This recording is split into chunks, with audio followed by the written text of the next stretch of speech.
Hello বন্ধুরা, কালকে তোমরা সবাই দেখেছো যে এই ফ্লোরটা আমি কমপ্লিট করে গিয়েছিলাম। তো আজকে এই ফ্লোরের ডিজাইনটা করছি।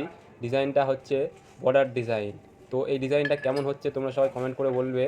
আর আমার ভিডিও যারা দেখো তারা আমার ভিডিওটা একটু শেয়ার করে দেবে, যাতে সবার কাছে ভিডিওটা পৌঁছে যায়। আর একটা করে লাইক করে দেবে। আর তোমরা যারা এই ধরনের ডিজাইন করতে চাও, কোনাগুলো অবশ্যই চোঁজ করে নেবে, কারণ চোঁজ করলে জিনিসটা অনেক সুন্দর দেখায়।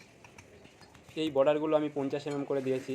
তোমরা যে যেমন পারো দিতে পারো, 60 দিতে পারো, 80 দিতে পারো। তো আমি এখানে 50 করে দিয়েছি। তো দেখো আমি কীভাবে ফিটিং করছি। প্রথমে ঘোড়া দিয়ে নিলাম, তার উপরে আমি রপের কেমিক্যাল ছেড়ে দিচ্ছি। তোমরা চাইলে সিমেন্টও দিতে পারো, তো আমি এখানে রপের কেমিক্যালটা ব্যবহার করছি। তোমরা সিমেন্ট দিয়ে করলেও কোনো সমস্যা নেই। তো আমি এখানে হোয়াইট সিমেন্ট ব্যবহার করিনি, কারণ জয়েন্টে আটা হবে, ওই জন্য হোয়াইট সিমেন্টটা ব্যবহার করিনি।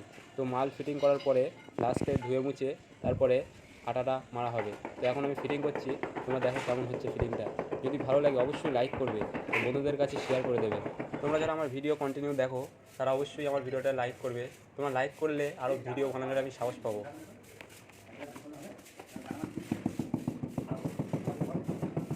তো আমার এই কাজটা কমপ্লিট হয়ে গেছে। তোমরা ফিনিশিং লুকটা দেখো কেমন লাগছে। আমার এই ভিডিওটি তোমাদের কেমন লাগলো সবাই একটু কমেন্টে জানিয়ে দিও। আর দেখা হচ্ছে পরের ভিডিওয়। বাই।